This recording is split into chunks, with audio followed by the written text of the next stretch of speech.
Hello students, কেমন আছো? ভালো আছো নিশ্চয়ই।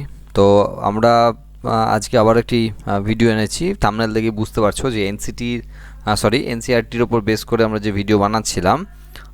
তো সেক্ষেত্রে আজকে আমাদের যে বিষয়বস্তু সেটা মরফোলজি যে চ্যাপ্টার রয়েছে ক্লাস 11-এর, তার উপর বেস করে রয়েছে। রুট আগের দিন হয়ে গেছিলো, আজকে স্টেম। তো তো সেক্ষেত্রে মরফোলজি অফ স্টেম নিয়ে আলোচনা করব, যেটা এনসিইআরটির পেজ নাম্বার 68 এবং 69 পেজে রয়েছে। অনেকে কমেন্ট করছে আমাকে বা মেসেজ করছে যে স্যার ভিডিও লেন্থগুলো একটু বাড়ানোর জন্য। দেখো অ্যাকচুয়ালি ভিডিও লেন্থগুলো যখনই বাড়াবো না, তখনই দেখার ক্ষেত্রে একটা সমস্যা তৈরি হয় অনেকের ক্ষেত্রে।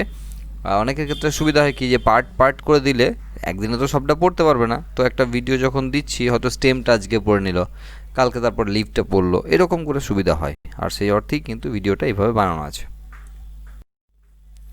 তো বিষয়বস্তু আজকে স্টেম নিয়ে তো বুঝতেই পারছো তোমরা। তো প্রথমেই এনসিইআরটি পেজ নাম্বার 68 যদি আমরা একটু খেয়াল করি, তো দেখব সেখানে বলছে প্রথমেই, what are the features that distinguish a stem from a root. মানে কী কী বৈশিষ্ট্যগত দিক থেকে কাণ্ড মূল থেকে আলাদা। The stem is the ascending part of the axis bearing branches, leaves, flowers and fruits. শাখা প্রশাখা, পাতা, ফুল এবং ফল ধারণকারী বিটপ কক্ষের ঊর্ধ্বমুখী অংশ হলো কাণ্ড। তো এরপর বলছে যে ইট ডেভেলপস ফ্রম দ্য প্লুমিউল। দেখো ইম্পর্টেন্ট জায়গা এখানে আমি মার্ক করছি, কারণ আমাদের বিষয়বস্তু কিন্তু ইম্পর্টেন্ট জায়গা মার্ক করা।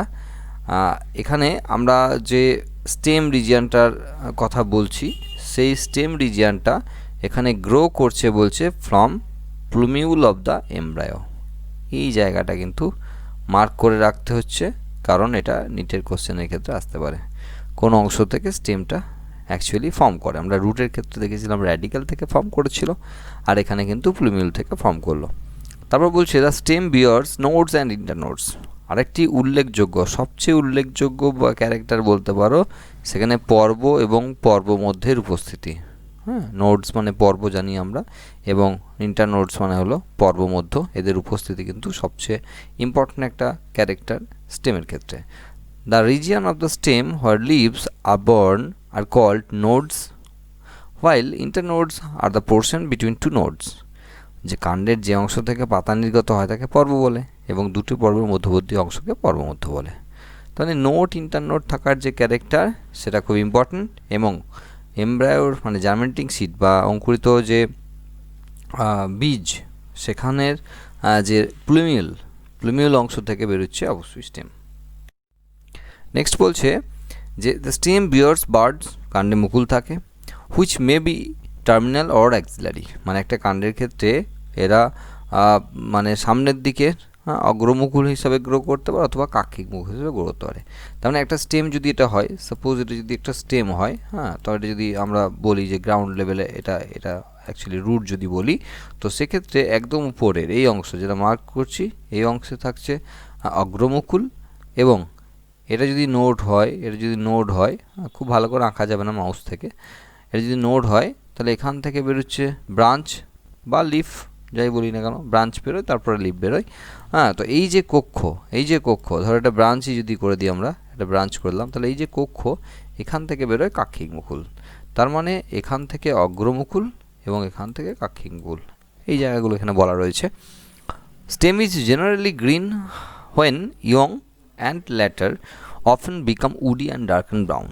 প্রথম দিকে তোমার কাণ্ডের রং অবশ্যই সবুজ হয়, কারণ পাতার সংখ্যা কম থাকে এবং তার জন্য ফটোসিনথেসিস করতে হয়, সেই কারণের জন্য কাণ্ডের রং কিন্তু সবুজ হচ্ছে। পরে পরে সেগুলো কাস্ট হলো এবং গাঢ় বাদামি বর্ণের হয়ে যায়। তাই এখানে প্যারা চেঞ্জ হচ্ছে, আমাদের জায়গার শর্টেজ আছে, তাই প্যারাটাকে আমরা এইভাবে চেঞ্জ দেখিয়েছি। তোমরা একটু খেয়াল করবে, আমার মনে হয় না তেমন কোনো অসুবিধা হবে। পুরো লাইন বাই লাইন এখানে কিন্তু এনসিইআরটির সঙ্গে মিলবে, এবং তো মানেগুলো আমরা পরপর ভাগ করে তার বাংলা মানে করে দিয়েছি, যাতে অসুবিধা না হয়। The main function of the stem is spreading out branches bearing leaves.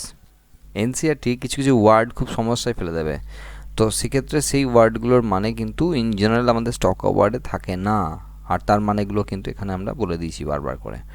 তো বলছে যা মেন ফাংশন, কাণ্ডের যে প্রধান কাজ, সেটা হলো শাখা প্রশাখা সৃষ্টি করা, এবং এই শাখা প্রশাখাগুলো আবার পাতা সৃষ্টি করে, ফুল সৃষ্টি করতে পারে বা ফল ধারণ করতে পারে। যেমনটি এখানে বলছিলাম যে কাণ্ড থেকে প্রথমে শাখা, সেখান থেকে প্রশাখা, এবং সেখান থেকে কিন্তু প্রশাখাগুলো থেকে বা শাখা থেকে পাতা, ফুল, ফল এই সমস্ত আস্তে আস্তে ধরে। তো কাণ্ড জল, খনিজ লবণ এবং সালোক সংশ্লেষ প্রক্রিয়ায় উৎপন্ন খাদ্য পরিবহন করে। তার মানে কাণ্ডর ক্ষেত্রে যে কাজগুলো রয়েছে, জল ও খনিজ লবণ পরিবহন রয়েছে, সালোক সংশ্লেষ প্রক্রিয়ায় যে খাদ্য তৈরি হচ্ছে সেগুলোর পরিবহন করতে সাহায্য করছে। তো কিছু কিছু কাণ্ড খাদ্য সঞ্চয়, আরোহণ, আত্মরক্ষা বা অঙ্গজননে সাহায্য করে। এগুলো কিন্তু ইম্পর্টেন্ট ক্যারেক্টার, কারণ মডিফিকেশন যদি আমরা দেখি তাহলে বুঝতে পারবো যে সেখানে ইম্পর্টেন্ট ক্যারেক্টার রোল প্লে করছে। নেক্সট আমরা 68-এ বলছি মডিফিকেশন অফ স্টেম। দেখো আমরা বারবার বলেছি মডিফিকেশন সবার ইম্পর্টেন্ট, হ্যাঁ, রুট, স্টেম, লিভ তিনটের জেনারেল স্ট্রাকচার যত না ইম্পর্টেন্ট, তার থেকে মডিফিকেশন সবচেয়ে বেশি ইম্পর্টেন্ট। সেক্ষেত্রে এনসিইআরটিতে যে ছবি দেওয়া থাকবে সেই ছবিগুলো খুব ভালো করে করবে। তো এখানে প্রথমেই বলছি the stem may not always be typically like what they are expected to be. মানে যেমন করে সবসময় কাণ্ডের গঠন হবে ভাবছি আমরা, তেমন করে নাও হতে পারে সবসময়। তো they are modified to perform different function. তারা বিভিন্ন সময় বিভিন্ন রকমের পরিবর্তন হয় কাজের জন্য, হ্যাঁ, যেমন ধরো আলু, আদা, হলুদ, ওল, কচু ইত্যাদি গাছের ক্ষেত্রে ভূনিম্নস্থ কাণ্ড রয়েছে। তো এদের মধ্যে খাদ্য সঞ্চয় রাখার কিন্তু মেন বিষয়, তার জন্য তারা পরিবর্তিত হয়েছে, নিজেদেরকে পরিবর্তন করেছে ফুড স্টোর করার জন্য বা খাদ্য সঞ্চয় করার জন্য। তাদের সাইজগুলো বিভিন্ন রকমের হয়েছে। সেক্ষেত্রে এখানে খুব বেশি সেখানে দেওয়া নাই। তো আমরা অন্যান্য বই থেকে কিন্তু সেখানে টিউবার, রাইজোম, বাল্ব, কর্ম এগুলো কিন্তু ভালো করে করে রাখবো, যদিও সেগুলো এনসিইআরটির বইয়ের বাইরে গিয়ে করতে হবে, কিছু করার নেই। হ্যাঁ, তার জন্য আমাদের মেন যে ক্লাস লেকচার রয়েছে, লেকচার মেথডে আমাদের ভিডিও করানো আছে, হ্যাঁ, এইটি চ্যানেলের মধ্যেই রয়েছে, প্লে লিস্টে তোমরা কিন্তু দেখে নিতে পারো। তো এবার বলছে যে এরা প্রতিকূল অবস্থা কাটিয়ে উঠতে সহায়ক অঙ্গ হিসেবেও কাজ করে। মানে অনেক সময় কি হয়, স্টেম থেকে যায় মাটির নিচে যখন প্রতিকূল পরিবেশ আছে, এবং তারপর যখন অনুকূল পরিবেশ ফিরে এলো সেখান থেকে আবার নতুন করে কিন্তু আবার গ্রো করতে পারে বা গাছটা ফর্ম করতে পারে। এবং তাই এদের সাহায্যে উদ্ভিদ তার বৃদ্ধির পক্ষে প্রতিকূল পরিবেশকেও কাটিয়ে উঠতে পারে, যেমনটি আমরা বলছিলাম। তো এই মোটামুটি আমাদের আলোচনা চলছে। তো আশা করি তোমাদের ভালো লাগছে। হ্যাঁ, তোমরা একটু আমাদেরকে রেসপন্স করবে যে কেমন কী না লাগছে, কারণ তোমাদের রেসপন্সের উপর বেস করেই কিন্তু আমরা সমস্ত কিছু বানাচ্ছি, আমি সমস্ত কিছু বানাচ্ছি, এটা ভাবতে পারো। তো সেক্ষেত্রে কি হচ্ছে, তোমরা কেমন লাগছে ভিডিওগুলো বললে আমার আরও বানাতে ইচ্ছা হবে। হ্যাঁ, তো তোমরা অবশ্যই জানাবে। যদি নতুন হয় তাহলে চ্যানেলটাকে সাবস্ক্রাইব করে রাখবে। চ্যানেলে মেম্বারশিপ নিতে পারো, সেখানে বহু কিছু পাওয়ার আছে আর কি। হ্যাঁ, সেটা মেম্বারশিপ নিলে বোঝা যাবে কি আছে না আছে, তার কি দেওয়া হবে সেগুলো কিন্তু সেখানে বলা রয়েছে। ওভার ফোন সাপোর্ট দেওয়া হবে। হ্যাঁ, বিভিন্ন টাইম আমি বলে দেবো কোন টাইম, সেখানে ফোন করে আমাকে কোয়েশ্চেন বা কোনো প্রবলেম সম্পর্কে আলোচনা করতে পারবে কিছু টাইম। হোয়াটসঅ্যাপ সবসময়ের জন্য খোলা আছে, সেখানে মেসেজ করতে পারবে। এবং হোয়াটসঅ্যাপ গ্রুপের মধ্যে এক্সাম নেওয়া হবে, গুরুত্বপূর্ণ বিষয়। হ্যাঁ, উইকলি একটা দুটো করে এক্সাম তো নেওয়াই হবে অবশ্যই। নোটসগুলো সেখানে পেয়ে যাবে। এই ধরনের বিষয় ফ্যাসিলিটিগুলো রয়েছে, সেগুলো তোমরা একবার দেখে নেবে। এখানে বলছে যে stem tendril which develop from axillary bud, কাক্ষিক মুকুল থেকে গঠিত কাণ্ড আকর্ষ, আমরা টেন্ড্রিল মানে আকর্ষ, সেগুলো কিন্তু বেরোয়, যেগুলো cylinder and spirally coiled and help plants to climb such as in gourds. হ্যাঁ, অ্যাকচুয়ালি কী হয় যে এই যে আকর্ষ যেগুলো সরু এবং সর্পিলাকারে, মানে স্প্রিংয়ের মতো আর কি, পেঁচানো এরম এরম করে পেঁচানো হচ্ছে, তো সেক্ষেত্রে সেগুলো কিন্তু কোনো একটি অবলম্বন আরোহণ করে কিন্তু উঠতে পারে। তো অ্যাক্সিলারি বার্ডের ক্ষেত্রে এখানে কিছু কিছু জিনিস বলা রয়েছে, যেমন দেখো শশা, কুমড়ো, তরমুজ, আঙুর এদের যে কাণ্ড আকর্ষ দেখা যায়, মানে এই সমস্ত গাছের ক্ষেত্রে কাণ্ড আকর্ষ দেখা যায়। দেখো বলতে কি চাইছি সেটা হলো যে অনেক সময় কি স্টেম টেন্ড্রিল হয়, অনেক সময় কিন্তু লিভ টেন্ড্রিলও হয়। মানে কখনো কখনো কিছু গাছের ক্ষেত্রে কাণ্ড পরিবর্তিত হয়ে টেন্ড্রিলে পরিণত হয়েছে, আকর্ষে পরিণত হয়েছে, কিছু কিছু গাছের ক্ষেত্রে পাতা পরিবর্তিত হয়ে আকর্ষে পরিণত হয়েছে। তো সেটা ডিপেন্ড করছে কোন কোন গাছের ক্ষেত্রে রয়েছে। আমরা যে উদাহরণগুলো এখানে পাচ্ছি সেই উদাহরণগুলো কিন্তু খুব ভালো করে করে রাখবো, কারণ উদাহরণগুলো থেকে কিন্তু আমাদের কোশ্চেনগুলো থাকবে। তো এই লাইনটা আমি মার্ক করলাম, যেখানে কাণ্ড আকর্ষ দেখা যায়, ভেরি ইম্পর্ট্যান্ট লাইন, যেখান থেকে তোমরা মার্ক করে রাখো, ভালো করে হাইলাইট করে রাখো, যেখান থেকে কোশ্চেন থাকবে। এরপর বলছে কাণ্ড থেকে উৎপন্ন কাক্ষিক মুকুল পরিবর্তিত হয়ে কাস্টল, সোজা, সুচালো শাখাখণ্ড গঠন করে। লেবু, কাগজ ফুল গাছ, মানে যাকে আমরা বোগেনভিলিয়া বলি আর কি, কাগজ ফুল, এর মতো বহু উদ্ভিদ রয়েছে যাদের শাখা কণ্টক বা কাণ্ড কণ্টক দেখা যায়। আবারও আবারক, স্টেম, স্পাইন যেগুলো, হ্যাঁ, কাঁটা তৈরি হয়, কাঁটা বিভিন্ন অংশ থেকে তৈরি হতে পারে, পাতা থেকে কাঁটা হতে পারে, আবার কাউরির কাণ্ড থেকেও কাঁটা হতে পারে। তো সেক্ষেত্রে উদাহরণ আবার মনে রাখতে হবে যে লেবু বা কাগজ ফুলের ক্ষেত্রে যে কাঁটা সেটা কিন্তু অ্যাকচুয়ালি কাণ্ডের মডিফিকেশন বা পরিবর্তিত অংশ। এই ধরনের গঠন উদ্ভিদের ঘাস, লতা পাতা, হ্যাঁ, এরকম বিভিন্ন ক্ষেত্রে হয়, যাতে পশুদের হাত থেকে, মানে অ্যাকচুয়ালি কি হয় যে বিভিন্ন পশুরা তো বিভিন্ন গাছকে খেয়ে ফেলে, তো তাদের হাত থেকে বাঁচার জন্য এই ধরনের কাঁটা কিন্তু তৈরি করতে বাধ্য হয়েছে, আর সেটাও কিন্তু স্টেমের মডিফিকেশন হিসেবেই রয়েছে। নেক্সট রয়েছে যে some plants of arid regions modify their stems into flattened. অপাংশিয়ার ক্ষেত্রে বা ফণিমনসার ক্ষেত্রে যেমন রয়েছে, তারা শুষ্ক অঞ্চলে জন্মায় যেহেতু, সেজন্য কাণ্ড পরিবর্তিত হয়ে চ্যাপ্টা, রসালো, নলা, মানে রসালো টাইপের হয়েছে আর কি, ফ্লেসি টাইপের হয়েছে। কাউরির ক্ষেত্রে যেমন ইউফরবিয়ার ক্ষেত্রে স্ট্রাকচার কিন্তু নলাকার হয়েছে। হ্যাঁ, তো উদাহরণ আমি বলেইছি যে উদাহরণ, মানে অপাংশিয়ার ক্ষেত্রে কি হয়েছে এবং ইউফরবিয়ার ক্ষেত্রে কি হয়েছে, দুটো উদাহরণই কিন্তু ভীষণ ইম্পর্টেন্ট, সেগুলো কিন্তু তোমরা অবশ্যই খুব ভালো করে করে রাখবে।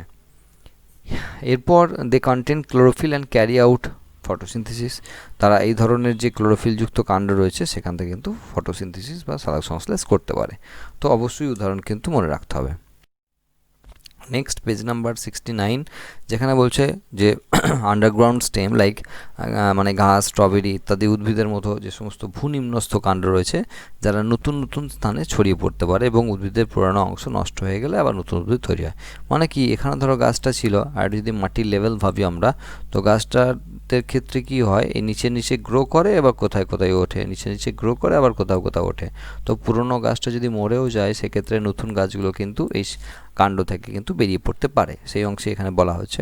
যেমন মেন্থা, জুই, হ্যাঁ, এটা মেন্থা, জুই, এ সমস্ত গাছের মতো যে সমস্ত মানে গাছ রয়েছে আর কি, তাদের কাণ্ডের যে প্রধান অংশ, সেই অক্ষর গোড়া থেকে উৎপন্ন সরু পার্শ্বীয় শাখা কিছুটা সময় ধরে উপরের দিকে বৃদ্ধি পাওয়ার পর ধনুকের মতো নিচের দিকে বেঁকে মাটিতে স্পর্শ করে। লাইনটা ভালো করে বুঝবে। মেন্থার ক্ষেত্রে কি বলছে যে এরকম করে স্টেম উঠেছে, ধরো মেন এটা স্টেম, তো কিছু ধরো শাখা এরকম করে উঠেছে, ওঠার পর কিছুটা যাওয়ার পর ধনুকের মতো বেঁকে গিয়ে আবার মাটিকে স্পর্শ করেছে, আবার যাওয়ার পর আবার উঠে মাটিতে স্পর্শ করেছে। এই ব্যাপারটা কিন্তু এখানে বলা হচ্ছে। তো তার উদাহরণ অবশ্যই জেনে রাখবে, এখানে যে উদাহরণ দেওয়া রয়েছে, যেমন মেন্থা, জুই, এদের মতো উদ্ভিদের কথা বলা হয়েছে। আবার বলেছে যে টোপাপানা বা কচুরিপানা, হ্যাঁ, তাদের মতো যে সমস্ত জলজ উদ্ভিদ রয়েছে, তাদের পর্বমধ্য একদম ছোট হয়েছে এবং একটি পার্শ্বীয় শাখা বেরিয়েছে, এবং সেখানে প্রতিটি পর্ব থেকে গোলাপের আকারে সজ্জিত কতগুলি পাতা বেরিয়েছে এবং একগুচ্ছ মূল উৎপন্ন হয়। মানে যেটা বলতে চাইছে, যদি কচুরিপানার ক্ষেত্রে দেখি, তাহলে এদের যে নোডাল রিজিয়ান, এটা যদি নোড হয়, তাহলে পাশের নোডটা কিন্তু খুব কাছাকাছি রিজিয়ানের মধ্যে রয়েছে, এবং এই যে নোডাল রিজিয়ান থেকে প্রচুর পাতা বেরিয়েছে, যেটা আমরা কচুরিপানার ক্ষেত্রে দেখতে পাই, এরকম টাইপের আর কি। তাহলে নোডাল রিজিয়ান, এখানে কিন্তু এরকম করে একগুচ্ছ করে এরকম করে পাতা বেরিয়েছে এবং সেখান থেকে ফুল টুলও হয়, আর নিচে থেকে এরকম কিন্তু রুট সিস্টেমটা কিন্তু গ্রো করেছে, এরকম রুট সিস্টেমটা কিন্তু নিচের দিকে গ্রো করেছে। তো এই কথাগুলো কিন্তু এখানে বলা রয়েছে। ইম্পর্টেন্ট বিষয় যেটা, সেগুলো ছবি আমরা বলেছি বারবার। এখানে যে সমস্ত রূপান্তরিত কাণ্ডের ছবি দেওয়া রয়েছে, যেমন খাদ্য সঞ্চয়ের জন্য এখানে আদা রাইজোমে পরিণত হয়েছে, হ্যাঁ, যেমন এখানে আলুর ক্ষেত্রে টিউবার রয়েছে। এই উদাহরণগুলো আমাদের খুব ভালো করে রাখতে হবে। এটা কচুর একটা ছবি এখানে রয়েছে। আবার কেউ কেউ উপর দিকে ওঠার জন্য, যেমন কুমড়ো গাছের ক্ষেত্রে এই ছবিটা দেওয়া হয়েছে, ইম্পর্টেন্ট কোশ্চেন। কেউ কেউ আত্মরক্ষার জন্য, যেমন এই যে কাগজ ফুল বা বোগেনভিলিয়ার ক্ষেত্রে কাঁটা তৈরি করেছে, হ্যাঁ, তো অবশ্যই ইম্পর্টেন্ট জিনিস এখানে রয়েছে। এবং দূরে ছড়িয়ে পড়ার ক্ষেত্রে কিছু অঙ্গজ জননের মাধ্যম হিসাবে, যেমন এটা শুষ্নি শাকের উদাহরণ, কিন্তু এখানে আমরুল এর উদাহরণ, শুষ্নি শাকের উদাহরণ হিসাবে এখানে দেওয়া আছে। তো ইম্পর্টেন্ট জিনিস, আমরা এনসিইআরটি মানেই ইম্পর্টেন্ট, তো ছবি তো আরও ভীষণ ইম্পর্টেন্ট, অবশ্যই দেখে রাখবে। এবং এখানে বলা হচ্ছে যে কলা, আনারস বা চন্দ্রমল্লিকার মতো কিছু উদ্ভিদ রয়েছে, যাদের প্রধান কাণ্ডের গোড়া এবং ভূনিম্নস্থ অংশ থেকে বেশ কিছুটা মানে কিছু পার্শ্বীয় শাখা উৎপন্ন হয় এবং এর মাটির নিচে সমান্তরালে বৃদ্ধি পায়, তারপর তির্যকভাবে মাটির উপরে এসে পত্রজ বিটপ গঠন করে। ভালো করে বোঝো কি বলছে। কলা, আনারসের ব্যাপারটা বলছে যে এইটা ধরো, এটা ধরো মেন স্টেম, এটা ধরো গাছটা আছে, ওকে, এটা গাছটা আছে ধরো এখানে রয়েছে। এবার বলছে এদের যে স্টেম, এটা যদি মাটি হয় আর কি, এটা মাটি, তো স্টেম বলছে নিচের দিকে গ্রো করছে এবং সেটা সমান্তরালভাবে মাটির সঙ্গে বৃদ্ধি পাচ্ছে। এরপর কোথাও কোথাও একদম উপর দিকে উঠে গাছটা গ্রো করেছে। সবগুলোই কিন্তু আলাদা আলাদা আছে। হ্যাঁ, পার্থক্যটা বোঝার জন্য আমি বলবো আমার যে চ্যানেলে যে অন্য ভিডিও রয়েছে, হ্যাঁ, এই সমস্ত বিষয়ের ওপর রুট স্টেমের উপর আলাদা আলাদা করে রয়েছে, সেগুলো তোমরা একটু ফলো করো, আরও ভালো করে বুঝতে পারবে। তো এটাই বলা হচ্ছে যে সমান্তরালে বৃদ্ধি পাচ্ছে এবং কোথাও কোথাও তির্যকভাবে উঠে উপরে উঠেছে এবং পত্রজ বিটপ গঠন করেছে। পত্রজ বিটপ গঠন করা মানে সেক্ষেত্রে পাতা ফাতা সমস্ত কিছু আবার ফর্ম করেছে। তো সেই কথাই এখানে বলা হচ্ছে। তো এই ছিল আমাদের আজকে বিষয়বস্তু। আশা করি বুঝতে পেরেছো। কেমন ভিডিও লাগছে অবশ্যই জানাতে ভুলবে না। জানাও কেমন লাগছে এবং পাশাপাশি লিখবে যে আরও কী করলে আরও ভালো হতে পারে। আমরা ক্লাস 11-12-এর ভিডিও তো আপলোড করছি। নিটের জন্য কোশ্চেন সিরিজ বেশ কয়েকদিন আপলোড করা হয়নি, তোমাদের ডিমান্ড নেই মনে হচ্ছে। তো তোমরা যদি জেনপার মানে বিএসসি নার্সিংয়ের যে পরীক্ষাগুলো রয়েছে আর কি, মানে জেনপারের যে পরীক্ষাগুলো রয়েছে তার জন্য যদি তোমরা কোশ্চেন সেট চাও বা তোমরা যদি নিটের জন্য কোশ্চেন সিরিজ চাও, তাহলে অবশ্যই কমেন্ট বক্সে কমেন্ট করে জানাও। কমেন্ট না করলে আমি কিছুই করতে পারছি না। কেমন কি দরকার, কেমন কি তোমাদের চাহিদা আমাকে জানতে হবে আগে। এবং লাইক কম পড়ছে, হ্যাঁ, লাইক কম পড়ছে। একটা ভিডিওতে মিনিমাম 100 লাইক তো হোক। হ্যাঁ, এখন আমার যে সাবস্ক্রাইবার 10 তাতে 100 লাইক কিন্তু লাগে। তো অবশ্যই তোমরা লাইক করো। চলো নেক্সট ভিডিওতে দেখা হচ্ছে, ততক্ষণ পর্যন্ত ভালো থেকো।